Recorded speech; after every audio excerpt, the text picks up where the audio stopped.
ધોરણ 9 વિષય ગણિત પ્રકરણ 9 વર્તુળ તો તેમાં જ આપણે દેખીશું પ્રમેય 9.1 વર્તુળની સમાન જીવાઓ તો કે સમાન જીવાઓ એટલે પહેલી વાત તો કે જીવા એટલે શું તો જીવા એટલે મતલબ કે ધ્યાન આપો અહીં હું આશરે કોઈક વર્તુળ દોરું છું બરાબર આશરે કોઈક વર્તુળ દોરું છું વગર કોઈ સાધનની ઉપયોગના મદદથી હવે જીવાની હું વાત કરું તો કે દેખો વર્તુળના કોઈ એક ભાગથી અથવા વર્તુળના કોઈ એક બિંદુથી બીજા બિંદુ સુધી જોડતા રેખાખંડને શું કહેવાય જીવા કહેવાય જીવા તમને અહીં આગળ તમે અસંખ્ય જીવાઓ તમે દોરી શકો છો બરાબર ધારો કે વર્તુળનો આ બિંદુ છે વર્તુળનો આ ભાગ છે આ બિંદુ છે અથવા આ ભાગ છે અથવા આ બિંદુ છે તેની વચ્ચે જે પણ રેખાખંડ દોરે છે તેને શું કહેવાય જીવા કહેવાય આ બિંદુથી અથવા આ બિંદુથી અથવા આ ભાગથી અથવા આ ભાગથી આ જે રેખાખંડ દોરે તેને શું કહેવાય જીવા કહેવાય પછી બીજી વાત કરું વ્યાસ કોને કહેવાય તો કે વર્તુળના કેન્દ્રમાંથી પસાર થતી જીવાને વર્તુળનો વ્યાસ કહેવાય છે અથવા વર્તુળની મોટામાં મોટી જીવાને વર્તુળનો વ્યાસ કહેવાય છે આ વ્યાસ તમારે ઠીક છે આ પ્રમેયમાં નથી કામનું પણ મેં તમને સમજાવી દીધું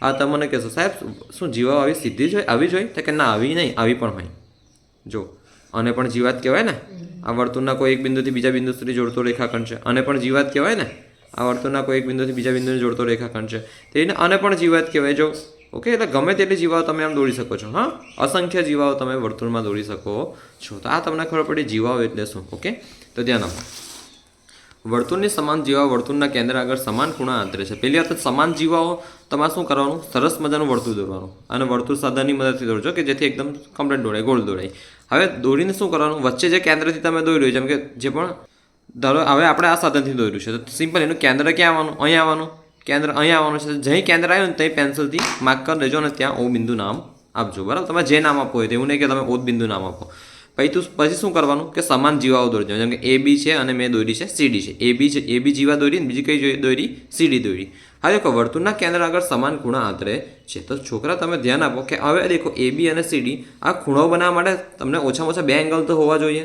સોરી ખૂણો બનાવવા માટે ઓછામાં ઓછી બે બાજુ તો હોવી જોઈએ ઓછામાં ઓછી કેટલી બાજુ હોય છે બે બાજુ જેમ કે એક બાજુથી ખૂણો બનાવીને ખૂણો દેખાય તમને કંઈ ના ખૂણો દેખાય છે ના પણ ધારો કે મેં એમ કર્યું છે ખૂણો દેખાય છે આ રહ્યો ખૂણો છે ને તેવી દેખો છોકરા મેં શું કર્યું પહેલાં તો બે સમાન જીવા દોરી એટલે કે એ બી અને સીડી જીવા આવી રહી એ બી અને સીડી જીવા આ રહી બરાબર હવે ધ્યાન આપવાનું છે કે જો મેં અહીંથી શું કર્યું ઓ લગીને એક રેખાખંડ દોર્યો તો સિમ્પલી છે ઓથી એ સુધીની વર્તુળની શું કહેવાય અને શું કહેવાય ઓથી એ સુધીની ત્રિજ્યા ઓથી એ સુધીની વર્તુળની શું કહેવાશે ત્રિજ્યા કહેવાશે તમે હજુ પણ દેખો તમે ખૂણો ના બને ખૂણો અહીં બને છે ના પણ ખૂણો અહીં બને છે અહીં પણ ખૂણો બને જો સિમ્પલ ભાષામાં સમજાવું છું આકૃતિ ધ્યાન નહીં જો મેં આ વર્તુળ અહીં આગળ દોર્યું હવે તમારે શું કરવાનું બે સમાન પહેલાં તો સિમ્પલ અહીં ઓ છે કેમ કે એનું કેન્દ્ર છે બરાબર ઓ એનું કેન્દ્ર છે હવે દેખો બે સમાન જીવા તમે દોરી દેવાની છે આશરે તો એક જીવા અને બીજી જીવા અહીં આ બે સમાન એક જ માપની જીવા તમે દોરી દીધી હવે શું કીધું તમારે અહીં આગળ કે વર્તુળના કેન્દ્ર આગળ સમાન ખૂણા આંતરે છે તો વર્તુળનો કેન્દ્ર આગળ સમાન ખૂણા આંતરે છે તો સિમ્પલ ભાષામાં તમારે અહીં આગળથી જો વર્તુળના કેન્દ્ર સુધીની એક લંબાની આ ત્રિજ્યા થઈ ગઈ પણ હજુ પણ અહીં ખૂણો બને છે ના અહીં ખૂણો બનાવવા માટે શું કરવાનું તમારે અહીંથી અહીં લગીને જોડી દેવાનું અહીંથી અહીં લગીને જોડી દેવાનું હવે ખૂણો બને છે તો કે હા એ રહ્યો તેવીને આનું પણ બનાવવું પડશે ને તો કે આ લંબાઈ પણ હજુ એનો અહીં ખૂણો બને છે કે ના તે માટે આપણે એને અહીં સુધીને લંબાઈ દે અહીં સુધીને લંબાઈ તો અહીં પણ ખૂણો બને છે અને આ રીતે એની આકૃતિ દોરાય આકૃતિ દોરતા આવડી ગઈ સમજ પડી ગઈ હવે ધ્યાન આપણે આગળ જઈએ તો કે પક્ષ અહીં ઓ કેન્દ્રિત વર્તુળમાં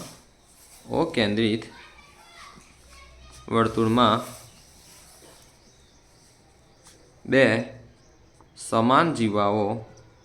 સમાન જીવાઓ એ બી તથા સીડી આપેલ છે માટે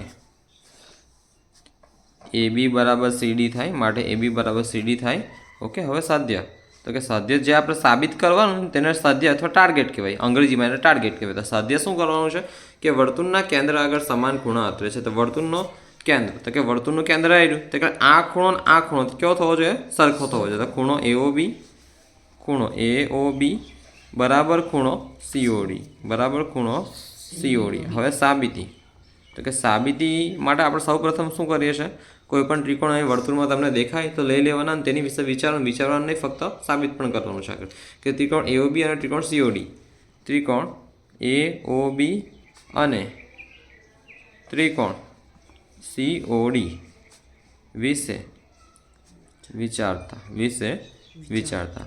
અહીં આપણે દેખવા મળે છે જો પહેલાં તો આ બાજુ સમાન છે. જો આ બાજુ ને આ બાજુ સમાન હશે કેમ કે એક જ વર્તુળની ત્રિજ્યા છે એટલે ત્રિજ્યા સમાન જ હોય ને ભાઈ. એક જ વર્તુળની ત્રિજ્યા શું હોય? સમાન જ હોય.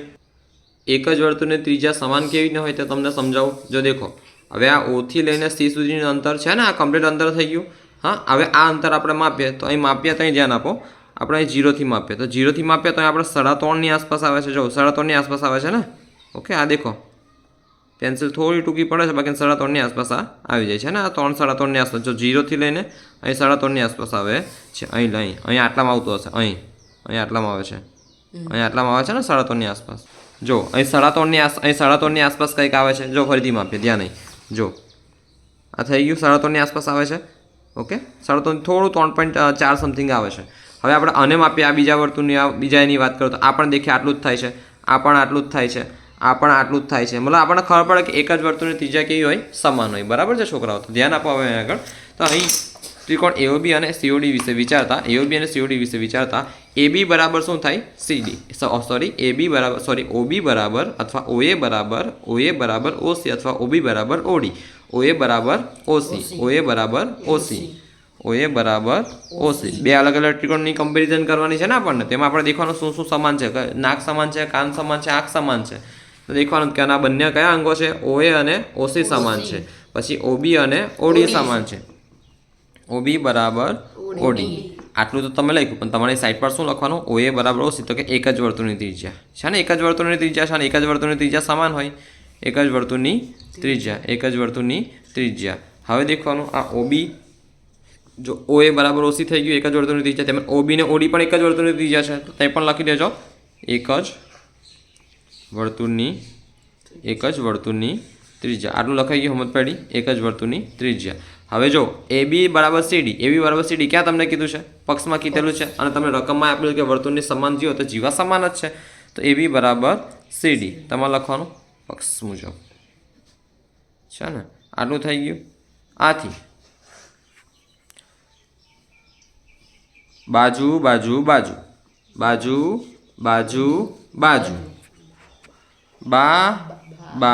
બા એકરૂપતાની શરત મુજબ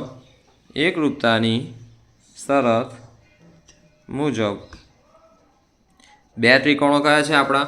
AOB અને COD. ત્રિકોણ AOB બરાબરની ઉપર કોલગેટ મીન્સ એકરૂપ. ત્રિકોણ AOB એકરૂપ. ત્રિકોણ COD મળે છે અથવા સાબિત થાય છે. આથી હવે જો જે ત્રિકોણ એકરૂપ હોય તો તેના અનુરૂપ અંગો કેવા હોય? સમાન. મતલબ કે આ AOB અને COD એકરૂપ છે તો તેના અંગ, મતલબ વાત કરીએ તો ત્રિકોણના મુખ્યત્વે કેટલા અંગ આવે? ત્રિકોણના કેટલા અંગ આવે મુખ્ય? 6. 3 બાજુ અને 3 ખૂણા. મીન્સ જો જ્યારે પણ ત્રિકોણ એકરૂપ સાબિત થાય તો કે આ બાજુ ને આ બાજુ સમાન હશે, આ બાજુ ને આ બાજુ સમાન હશે, આ બાજુ અને આ બાજુ સમાન હશે. મીન્સ 3 બાજુ સમાન હશે તો એને 3 ખૂણા. આ ખૂણો સમાન હશે, આ ખૂણો સમાન હશે, આ ખૂણો સમાન હશે. મીન્સ ખૂણો OA સમાન છે, ખૂણો AOB, ખૂણો COD સમાન છે, તેમજ ખૂણો A અને ખૂણો C સમાન છે, ખૂણો B અને ખૂણો D પણ સમાન છે. તો આપણે લખી દેવાનું છે કે વર્તુળના કેન્દ્ર આગળ સમાન ખૂણા આંતરે છે. મીન્સ સમાન ખૂણા આંતરે છે, મીન્સ સમાન ખૂણા શું કરે છે? બનાવે છે. સમાન ખૂણા બનાવે છે. આવું પણ તમે એને સમજી શકો. બરાબર? તો જો વર્તુળના કેન્દ્ર આગળ કીધું છે એટલે આપણે વર્તુળનું કેન્દ્ર આગળનો ખૂણો લેવાનો. તો ખૂણો છે AOB. ડાયરેક્ટ એવું નહીં કહેવાય કે ખૂણો O, કેમ કે આમાં પણ ખૂણો આવશે ને. ઓકે, એટલે ડાયરેક્ટ ખૂણો AOB અને ખૂણો COD. ખૂણો AOB બરાબર ખૂણો COD. કેમ? તો કે CPCT મુજબ. અથવા આની સિવાય તમે બીજું શું લખી શકો? અથવા લખી શકો એકરૂપ ત્રિકોણના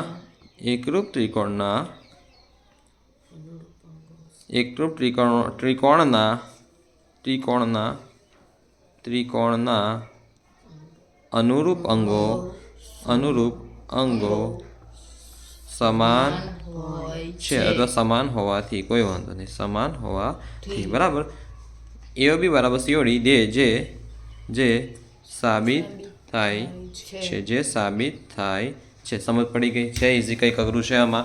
હા, વર્તુળની જીવા વર્તુળના કેન્દ્ર આગળ સમાન ખૂણા આંતરે છે અથવા બનાવે છે. પ્રમેય 9.1 છે અને આ યાદ રાખવાનું છે કે વર્તુળની, કેમ કે આગળ કામ લાગશે. થિયરીમાં, MCQમાં કામ લાગશે, ખાલી જગ્યામાં કામ લાગશે, ખડા ખોટામાં કામ લાગશે, આગળ દાખલા ગણવામાં કામ લાગશે આ પ્રમેય. બરાબર છે?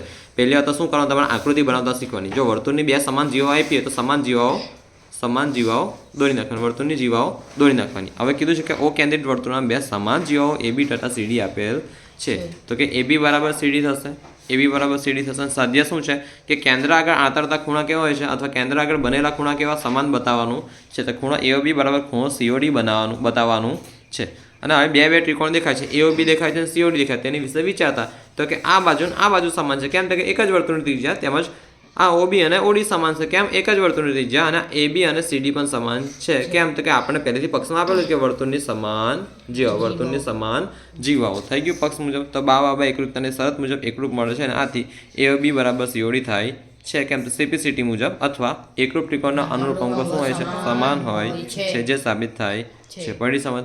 મગજમાં હતું એકદમ ઇઝી છે ને? કશું છે અઘરું? કશું અઘરું નથી. બરાબર, એકદમ ઇઝી પ્રમેય છે.